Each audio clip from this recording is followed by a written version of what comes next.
Hi, welcome to TRIdigital's 15th episode here with the TRIdigital studio. I'm Ricky Cicchini, PPC advertising manager, jack of all trades. I do it all. With me, of course, Scott Mitchell, video guy, Thor lookalike. What else we got?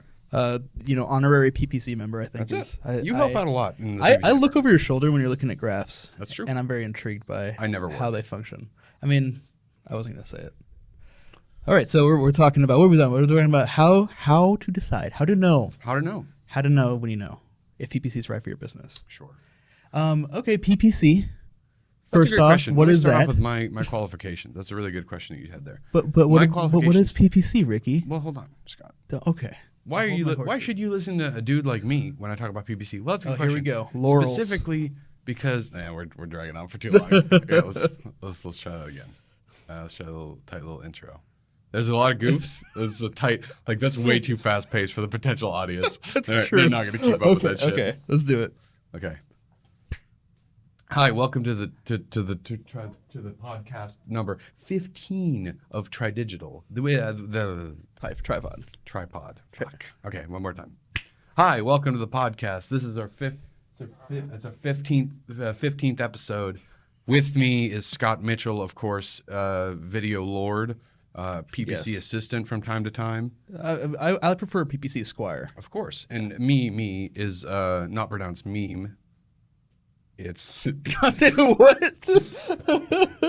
I'm Ricky Cicchini. I'm the PPC ad and analytics manager. Sure. Sometimes. And I basically make sure that our clients have, their numbers are looking good.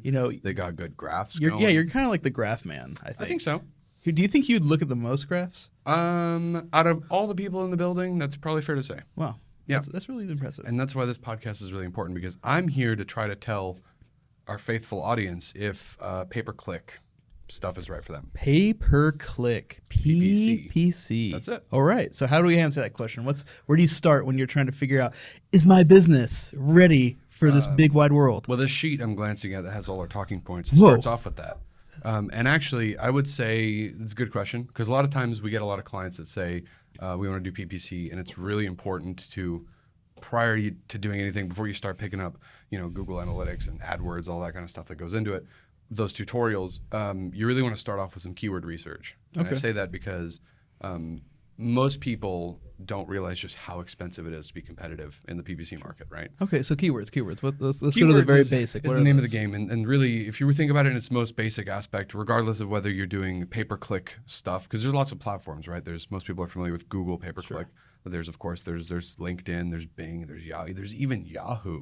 And there's some social sites. Yes. You said LinkedIn. If you really want to go down the rabbit hole of Facebook and Instagram. Those are really, bought and paid ads. But before we do any of that, you really want to determine how much stuff costs. And most of these things, you can make a free account, or at least you can start an account, not put any payment information in it, and just start seeing how much the keywords that are relevant to you cost. Because again, before you start researching and trying to set up and thinking about all this, you want to know if it's economically viable for you. So keywords, let's do some examples. So if you're an IT service provider listening to this podcast, would you want to bid on keywords like IT service provider? Sure. Yeah. Because in the end, if you're really thinking about it in terms of, you got to forget what you know, and you got to think about somebody that perhaps you already have a client base. Maybe you know the type of client you're going for. You got to really put yourself in their mentality, right, in their mind. It's also really helpful if you have someone that is totally impartial to this, and you just kind of pick their brain for a bit. Because think about someone who's going, in Google specifically, let's talk about Google, since that's the primary one we work in, and that's probably the easiest entry. Spoiler alert, we're going to be focusing mainly on Google. We're a Google certified partner, and I am too. Whenever you start searching for some terms, you think about it and you go, okay, well, IT service provider, they're looking for something that's kind of an actionable keyword. IT support in general is more of like a general search keyword. You want to kind of mix and match and start understanding these terms. It's a long con game, and that requires probably multiple podcasts to cover. And there will be. Don't worry. For sure. The fastest way I can say it is basically like you want to focus on kind of as much of a smaller targeted niche as possible, because if you start trying to bid on too many keywords, too much of an approach, you're never really going to make a dent in that market. You want to focus on what you do know, what you can do well. once you understand that, looking up the keywords, so your IT support, IT solutions, IT service provider, managed service provider, all those are separate keywords. Those are separate phrases. Absolutely. Determining the price of all that and just kind of going, there's free tools out there. Even Google has a built-in kind of cost calculator that'll tell you, for $1,000 a month, you can expect 30 clicks. And then it's just math. You go, sure. If I convert at 1%, is that going to be profitable? If I put $3,000 in, how much is my contract? It's all about that far before you start. I know it sounds crazy that we just started the podcast and we're talking about costs and percentages, but I urge anyone trying to really take a look at the numbers before they start. Because it's the same thing that, whenever sometimes we'll get clients or potential clients that'll ask us, is it viable? And I've turned down many clients saying, don't do it. Yeah. I mean, that's true. It's a lot of numbers to run, and it's a lot of factors to take into account. There's even some factors that Google won't necessarily tell you about. Totally. And you kind of have to take those in stride and think about where you're located. Mm-hmm. What the actual market looks like. Google doesn't actually know exactly what your market is. It's more or less telling you, here's the max number of people you can get. Yeah, that's not a functional number always. And it's important to remember too. Google's a business, right? Mm-hmm. They own the all of these pay-per-click platforms. They own the platform, and their goal, which you can't fault them, is to make you spend as much money as possible trying to get business out of it. So it's pretty normal for them to give you kind of some enticing numbers. Another dirty core truth is, while I am telling you to do some research, you won't ever really know until you dive in. So you can always take a more conservative approach getting in there. You know, absolutely. Just like we've done plenty of campaigns where I tell people kind of cautiously, I go like, there's right now there's a client. We had a client that was in Missouri, as you know. And we said, very cautiously, like, there might be enough keyword research to justify a campaign there. They went okay with it. We tried it, and it was a disaster. And we only knew that when we went in there, and we told them. And that's another thing, not to get ahead of ourselves, but it's always good to be honest with yourself. If you get in and you realize that it's just not worth it, it's okay to stop. It's okay to just pull out of the campaign and not keep going. Yeah, and that's also to say when you're in the research phase of this PPC, if you notice that the numbers in no way are looking promising for your business, it's okay to say PPC is not correct for your business. That's the whole point of this podcast, is like, some of you are going to realize right off the bat that PPC does not fit for you, and that's a completely viable option. Totally. But like you said earlier, there's also to do a lot with service areas and keyword prices and stuff. So, someone in New York might have to bid very aggressively to get up there in search positioning. But they'll have plenty of traffic. Whereas someone in Fargo, North Dakota might have, it's a $5 a keyword compared to 30 per click or whatever.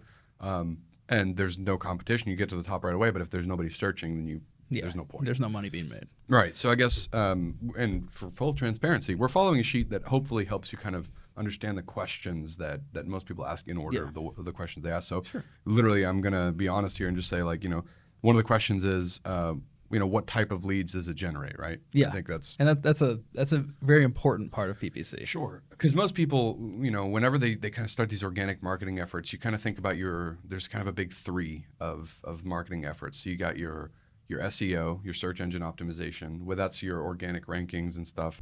Okay, so what kind of leads are generated from PPC? I feel like that's probably one of the biggest differences to wrap your head around. Mm-hmm. Typically, most people, whenever they start marketing, or at least they have been marketing for a while, they'll notice that there's kind of three distinct, more or less, very broad categories, but let's put them in three distinct ones. So there's obviously your kind of direct mail ones, and that's kind of going to be like your email campaign ones, the ones that you built something, you have a direct message you're pushing into someone's inbox. This is pretty generally I guess invasive behavior, right? Because in the end, it may be someone that's engaged with you. Most likely it's not. You might have purchased a list. It's still obviously a very valid form of marketing, but you're kind of guessing if they have an active need, right? Because you're sending them an email saying, buy my IT solutions, buy my backup service, whatever. Yeah, it's not. I would say it's not even for actively. That one's more anchored around building a relationship and like fostering a long-term need. And that too is like, there's a lot of leeway there, right? Because that could be, and all it takes is 1-2 pushy of a headline and you can ruin that. Excellent. Yeah. Then of course, let's put that one category. Let's put the other organic stuff. Whenever we say organic, it's usually SEO, search engine optimization, meaning you've organically written your content, you've organically kind of created a look and feel that meets a certain need. So whether you choose kind of a keyword strategy on the back end of your site, again, using IT support as an example, let's say your site is all about IT support. Everything you have on there supports this topic. It supports helpful information regarding it. It has a lot of FAQs, a lot of things that are conducive for people searching for that. Organically, whenever Google crawls your site, other people visit your site and they understand this is an IT support site, your rankings go up naturally. Yeah. Now, it's great. Probably, I'm not going to lie, it's the most effective one of all because most people go straight to the organic stuff. Sure. They see it a lot. The problem that many people realize is it's a fight. It's a hell of a fight. People stay there for very little time unless you're cemented in there. The rankings change fairly often, and it takes years to get there. It's a lot and of it work. takes tons of work. Yeah. A lot of times, to no fault of their own, clients come to us and they say, I want to rank. And that's like, yeah, we can make you rank absolutely, but we'll need, depending on how general or broad the subject, or niche, it can take a long time. Obviously, a very specific subject is much faster ranking than a very, very broad one. Sure. So that's one play, of course. And then this one specifically is SEO. So this one is SEO on crack because it's pay to play, right? So as long as you have the money to be up top, you'll be up top. Yeah, you're paying to skip a line. You're paying to not have to do all the time investment in writing and skipping work. The good writing. You're literally paying Google money to put you at the top. Yes. It still requires skill. It still requires a lot of good writing. It still requires relevancy. It still requires effort. I will say with great certainty, far less than ranking first in SEO. Now, the original question was what type of leads does it generate? And I guess I'll pose this question to you organically, reader, viewer. Viewer? You're a viewer. You can read, hopefully. If someone's actively searching for IT support or whatnot, IT support, backup, cybersecurity, whatever, and they find you, that immediately puts them above any type of direct mail person, right? Sure. Because in the end, you're building a relationship with them, but they're going about their day, and you've kind of invaded their space. Mm-hmm. Whether that's for the better or worse, that's up to them to decide. But with PPC specifically, you have captured the attention of someone that you want by the phrase that you chose. Mm-hmm. So it's the cleanest form of traffic you can get because you know exactly who came into your site. It's essentially, I guess it would be like one step down from a reference. Pretty much. A reference client is they're coming right to you and they're telling you what they need. Mm-hmm. Absolutely. And then, a lot of times you say, what type of lead is it? And it's like, well, it's a lead that's looking for IT support near me. Whether that's because they're looking to switch IT provider, they're looking for other options, they're looking for an immediate answer. It's for sure going to be one of those things that either way, a good, decent sales team, even someone who's not necessarily a strong salesperson, should be able to close or at least have a good conversation with them to bring them in. Sure. Provided that you've actually set up a good targeting. Yeah, absolutely. So, there are two types of leads, latent, active. Right. And this is definitely an active lead. Absolutely. And that's what you're paying for. In the end, you're paying for thousands of clicks to get that one active need because it's saving you a ton of work. It's either saving you a lot of calls, saving you a lot of emails, mm-hmm. or it's saving you waiting on another client referral or something like that. Yeah, and there's also kind of a discussion, which I don't want to get too far into, but of you can't necessarily drop the organic marketing just for PPC because in the end, keep in mind that though this is a system, it's not always about pay. So you can bid on a keyword very effectively. IT support for small businesses in Fort Lauderdale, right? Sure. Very effective phrase. You know exactly what they're searching for. They're in your city. They're in your service area. Great. But once they land on your site, your look has a lot to do with it, right? Absolutely. You can't get away with having a crappy page, a crappy look, and a crappy content on your site because in the end, you've done a great job of putting them there. But if your look doesn't match your effectiveness, you'll lose them. And this is these topics and others like it that are kind of deeper dives. We will absolutely be covering. Sure. Just in another podcast when you have a little more background information to get you there. Okay, so we've kind of established what kind of leads, and they're good leads. If you are getting a contact fill or better yet, a phone call, right? That means you're jumping on that, and you got to get ready to close. Exactly. So what after you kind of have assessed what PPC is, now you're at the point as a business you're actually you're this close to starting an AdWords account. Way close, you like PPC, you think it's going to work for you, mm-hmm. but what about in your business? What should be a key indicator that you as a business is ready to open that Google AdWords account and start their PPC journey? Sure. I would say, be as blunt as possible, disposable cash. Sure. you have a pretty healthy marketing budget because, obviously if you're watching this, you know that we're a marketing firm. So there's of course a management fee with any marketing firm you're gonna run into, which is to be expected. If you do it yourself, you can expect to cut that naturally. Yeah. The thing is that in addition to having a lot of money, I would say a lot of free time, because this thing to do it properly, to do it justice, requires you to put initially many hours, and then even then, a couple hours every other day if you get to a pretty stable point. So time and money are the top two things that you need to have a kind of an abundance of. So would you say for a moderately sized IT business, it's a part-time job to kind of run? At minimum, I would say that if you can at least get, this is horrible advice, but it is something a lot of people do. Sometimes they get people who are kind of inclined with Google Ads, right? You might know someone who's okay at it, and I would say that is probably a better position to put yourself in, rather than you who doesn't know it or doesn't try at all. Visibility is going to be very important with people like that. Obviously, as a marketing firm, we give people reports, phone calls, a lot of effort there. But if you do put someone in there, which many people do, I say it's bad advice just because there's been a lot of cases where I've talked to, you put the reins of your PPC account in charge of the intern who's never done pay-per-click stuff. Maybe not an intern task. Maybe not an intern, but I think you know where I'm going with this. Like, it's potentially a good way to save money, but it could also open you up. So it's kind of a 50-50. If you trust the people that you have there and you have good resources, that's certainly another sign of, like, you have someone to put on this that can actually take care of it. Absolutely. And just on the matter of cash, just to kind of help viewers get in the headspace of what it can cost. Say you live in a major metropolitan area, coastal towns, Houston, Dallas, something like that, Chicago. What's a good spending range just without management fees? Right. The same thing. We recommend typically a $2K spend per month. And that'll put you, depending on what city, let's take more or less Texas in general, Houston and Dallas and stuff. That'll put you on top or near to the top, say, where the first ad you see is position 1. Typically, there's about 4 before you get to the organic results. So positions are just as easy as they probably seem. They're 1, 2, 3, 4. 2K spend will probably put you between 1, 2, and 3 fairly often up top, consistently for most of the day, for most of the month. If it's a new market that appears to have lower costs, a lot of times I'll recommend dropping it down to $1,500. I would say, if you're really in a shoestring budget and you only have long-term phrases that cost a little bit less, because remember, the more broad the keyword, the more it's going to cost. You could get away with $1,000 if you're very optimized.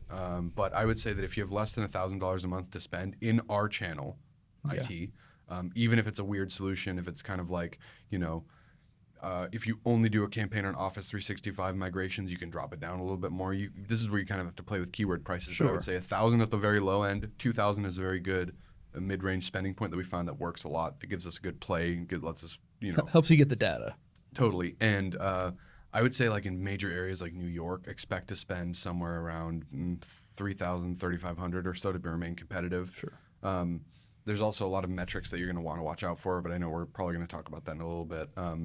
That you can tell, and you can see, you can play with your budget a bit. But this is what I'm saying, that overall, while you do know that there's certain things you kind of have to watch out for spend wise, there's also that you can always throw in the towel if it's not working.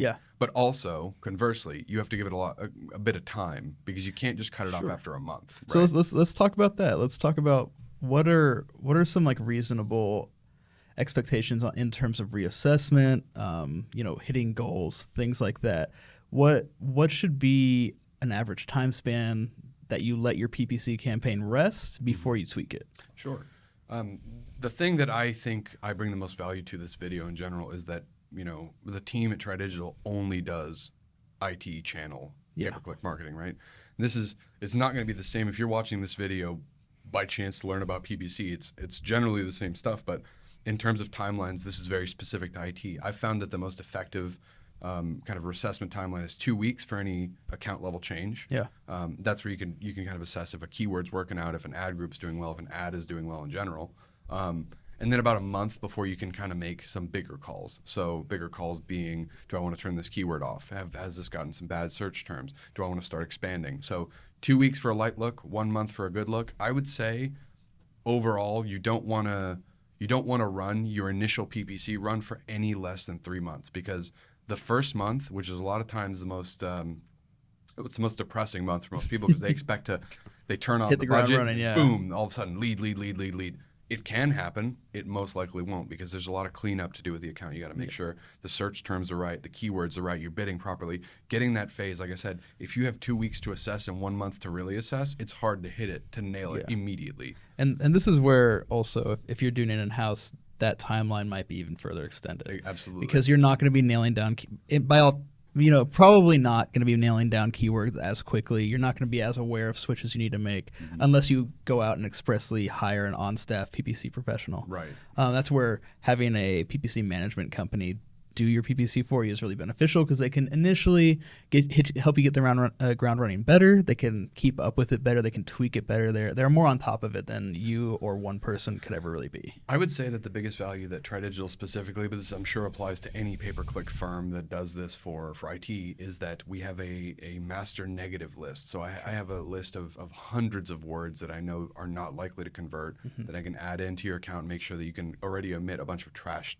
search terms. And also the fact that I know budgets and keyword prices in markets that most people need to look up for hours and adjust and everything. We already have all that data. We've run tons of campaigns. We've spent, we're spending tens of thousands of dollars a month, and we're seeing results. We're seeing success. So we know what works and what doesn't. Absolutely. So if you do have more than what Ricky said was kind of a good starting budget, if you have more than that to throw at PPC, think about throwing it towards management. Look for a PPC management firm that has a lot of experience in your sector. Because that means they will already have so much of the research done that you don't have to wait as long to get to know what's going to happen. Yeah. So that leads us into kind of management. We've touched on this briefly a little earlier, where we said most people, as an introduction, want to hand it off to either a part-time worker, intern, something along those lines. I love the marketing interns. Yeah. Trust me, I love them. And I'm sure you like to talk to them about I the talk PPC. to them all the time, whether I want to or not. A lot of great insight there, I'm sure. It's just a little scary whenever you hand someone who makes dollars on the hour. Yeah. An account that could potentially be tens of thousands of dollars. Yeah, that is something to consider. How disposable is your disposable cash? That's all. Maybe not that disposable. That's all I urge you to take a look at before you start handing it off. So management companies are a great investment, especially if you find it's very important to find one that has quite a wealth of experience in your specific vertical because, like I said, information's been gathered in the past by them. They know what works, what doesn't work. Yeah. If you do want to do it on staff, maybe think about hiring an entry-level PPC person, throwing $35K at them. It's expensive, still cheaper than a management company though. Most likely, if you're going to end up doing a multi-year, agreement, but it doesn't have to be. I know, I don't want to turn this into an ad spot, but if you do it for 3 months in a management company, you'll at least figure out if it works or it doesn't. Yeah, absolutely. And then you can at least get a good bearing. After that, maybe go after it yourself. Who knows? Either way, I think it's important to understand what you're getting into and assess constantly. Absolutely, and management companies are great at that. Right. But once you have the information, you're more adept at making a better decision. Yep. Which decision making in PPC is driven by metrics, not only by what your management or your staff is telling you, looking at the metrics. Yep. Ricky here is great with metrics. TRIdigital's no imperial, no imperial system here. We've worked diligently to create visible metrics, condensed metrics. We're trying to be as transparent here with our PPC as possible because it's one of those things that's extremely easy to be transparent with. Right. So metrics, I'm going to let Ricky take this away, obviously. But what are some of the kind of key metrics that people should be looking at in their initial up and going with PPC? You would think this is the hardest thing, or at least kind of a more complex. Very simple. We have it broken down to 4 systems where it's your spend, the management, the metrics in general, like the numbers that you're actually looking at for all the percentages and whatnot, and then the base success guidelines, so your KPIs. So when I say your spend, obviously, success metric being you actually don't want to underspend and you obviously don't want to overspend. But a success would be you setting a budget and making sure that your budget allocation is perfect in the sense that you spend $2K, you're getting the right positioning, you're getting the right exposure, your search impression share, which is how many times your ad is actually shown, is just right, and your keywords are performing well across that. If you're spending too little, what happens is you end up getting disappointed. You spent the money, but it might not have been as effective. Sure. Because you can spend 1,000 wasted dollars and 2,000 perfect dollars. So it's very hard to not. Yeah. It's hard to keep track of money in Google It AdWords. is, and you want to make sure you balance it. So spend is obviously a good indicator. If you're month over month, you're hitting your spend and you're seeing good results, that's great. And I want to cut in here and just assuming that this is their first attempt, someone's first attempt at PPC, a business's first attempt at PPC. I know you're all going to be inclined to look for that one number that is actual, that you can actually break down mathematically for return on investment, right. Your conversions. Mm-hmm. Don't look at that number for the first 3 months, maybe. It can be a very devilish number in those first few months. It's hard to nail down. Yeah. If I had to do a squiggly line graph, I would say that if this is the normal, right, you've got your exact perfect what you want it to be every month. When you first start off, you're going to do a lot of this. Yeah. Right, and then it equalizes, kind of like a heartbeat. Yeah. You go up, down. You got too many conversions because you overspent. You got a lot of conversions because random event happened. Next month you might do really bad. You might not know why. Everything's the same. Mm-hmm. Normalization, understanding the average. It's hard to take an average of how a year is going to do off of a month. Sure, right? Absolutely. You're talking 1/12, and you have no idea what the others. So yeah, I mean, maybe when you're a year in, conversions are more indicative of proper spend. You'll certainly be able to understand what you can expect regularly, which is why I urge people that want to do PPC to understand that the same way that you can't really do a proper poll of 5 people by only asking one. Yeah. You can't do a good feel if PPC is right if you only do a month. Sure. You can get it. You certainly can get your money back. You certainly can kind of get a good idea of how it works. But ultimately, you'd be doing yourself and PPC a disservice as if you give up very quickly. Yeah. Which is why, again, the urge is to dedicate an amount of budget for a year, spend it, understand how it's split across all the time, then actually determine it. So that's spend. Management is the other good KPI. Management being, are you putting enough time into it? Dedicated amount of time to whether an intern or you are going to spend X amount of time understanding what that goes into, making sure that you're actually actively doing things like making sure that the keywords or the bids are correct, making sure that you're not getting bad search terms, mm-hmm. right? We talked off camera a little bit before this about how someone can understand if they're doing well. And like you said, it's hard to nail down a number when you immediately start. So whenever you set your first KPIs, they shouldn't be related to return on ad spend. They shouldn't be related to any of that. They should just be, am I getting good search terms? Am I up there in position? And is my search impression good? And make sure that there's another number which you can explain better than I can, but it's essentially determines your spend. The 0 through 7, I believe it is, number that determines your spend, how much you're spending on a keyword. If it's lower, you spend more. If it's higher, you spend. Score. Yeah, the quality score. There it is. Right. So whenever you initially set your keywords up, Google will assign your keyword a quality score. And basically this says, Google will say, in relation to your ad, your bid, and your landing page, how good is the quality of this keyword? Are you properly representing IT support? Do you sell IT support? Does your ad say you sell IT support? If the answer is yes across the board, if you have a good landing page experience, you have a good keyword bid, all that kind of stuff comes together, and the answer is yes overwhelmingly, it's from 1 to 10 actually. And if you get a 10, again, Google will tell you 1 out of 10 how you're doing. 10 will actually give you a discount on your bids because they'll go, you're so good that we're willing to cut your price. Why? Well, because Google is a business and they want people to use Google. Good. It's good for their reputation if search is relevant. And they want people to come to them because they know that they can get the best services immediately, right? Sure. Conversely, if you start bidding on data backup, let's say you get a little greedy, you want to do a little bit too many words for a page that's not built for that. You say you do, a bid on cybersecurity for small businesses. Meanwhile, your page you're pointing them to says IT security for enterprises. Yeah. Similar, not totally dissimilar, but kind of misleading. You said small business, you said cybersecurity. You're using a similar word, but not the same word. So what Google will do is it's smart enough to understand. It's like, ballpark, but not necessarily whatever. Yeah. 5 out of 10. You won't pay anything extra. You won't get a discount, right? Worst possible scenario, you say cybersecurity for enterprises. Your ad says IT support, and your page says data backup. Total mismatch. Even though you may be talking about IT, total mismatch. Sure. 1 out of 10. Yeah. What does that mean? It means your Google is liable to. You can still play the game, but if you want to actually, bid, they'll go, you're so bad, we're going to make you pay double the keyword price. Often it can go up to 4 times as much to say, you're really making it really hard for us to want to represent you. So, and this is why PPC is not it's not an isolated beast. It needs to connect with your website appropriately. Your content and your copy needs to be relevant to your search terms. You can't expect to create one landing page and have 15 different keywords linked to that one landing page. Context with Google and with a lot of marketing is everything, right? You want to have the right branding, the right tone, the right copy, the keywords. It all kind of comes together in PPC, and because in the end, with Google specifically, they will judge you as a package. Sure. Right? They judge your Google Ads account and your website as a whole. So if there's a mismatch, if you're not representing yourself properly, you'll suffer money-wise, at least. Oh yeah, and that's the biggest way you can suffer with PPC is just misspending money. Right, and I guess that would kind of sum up to another PPC expectation would be if your quality score is too low, that would be bad. I would say aim for a quality score of anywhere from 3, 4, to 5 when you first start. Yeah.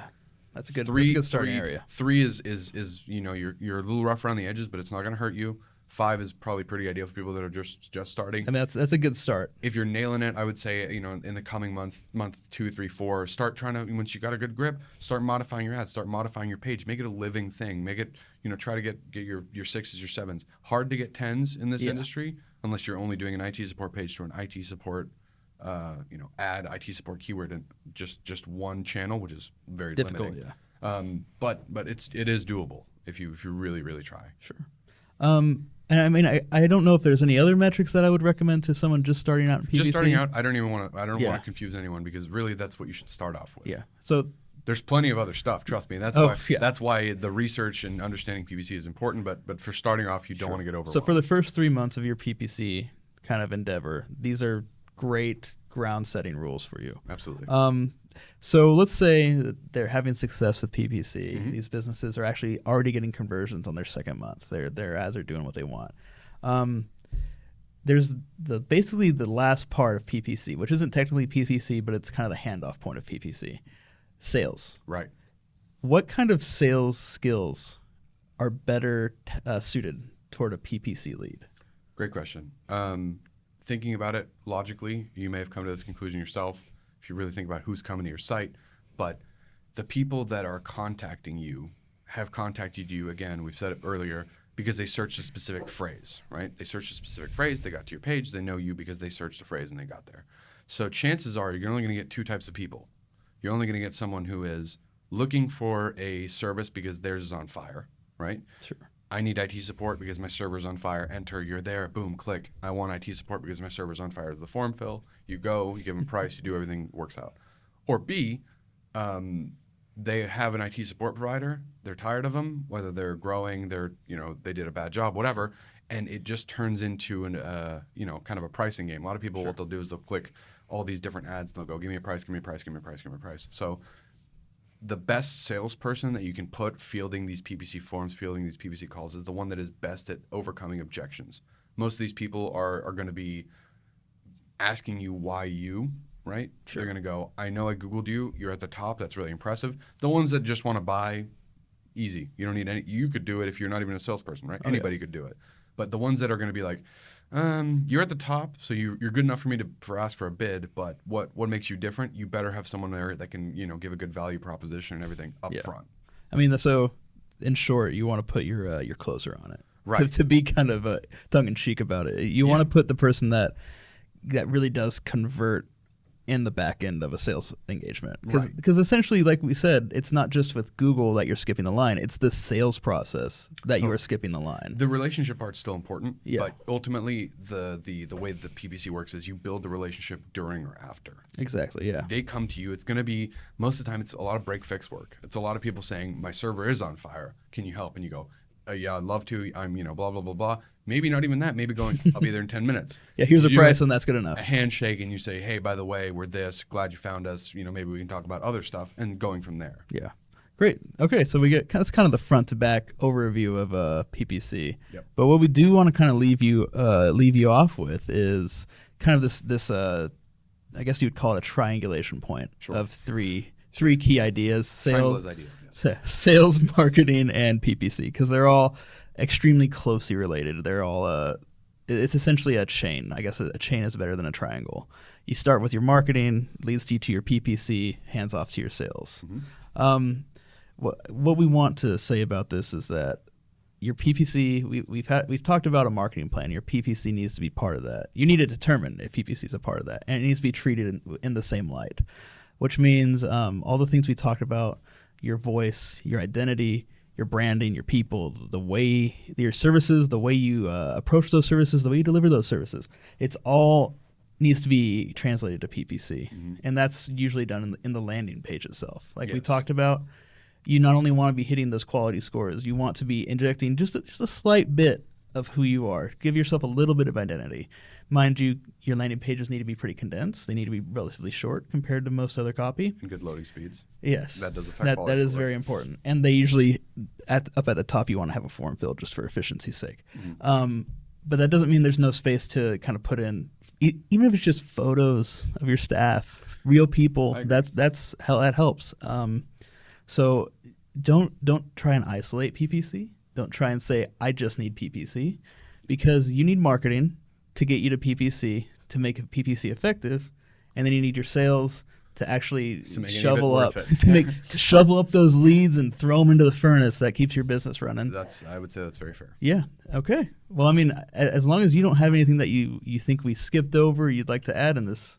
I would say there's something else that's just a general theory that I want people to think about. Sure. Because a lot of people, again, not your fault. It's being sold as, and it's being talked about a lot of times during a lot of these conferences. They'll sell this PPC as the get rich quick scheme. Right? Sure.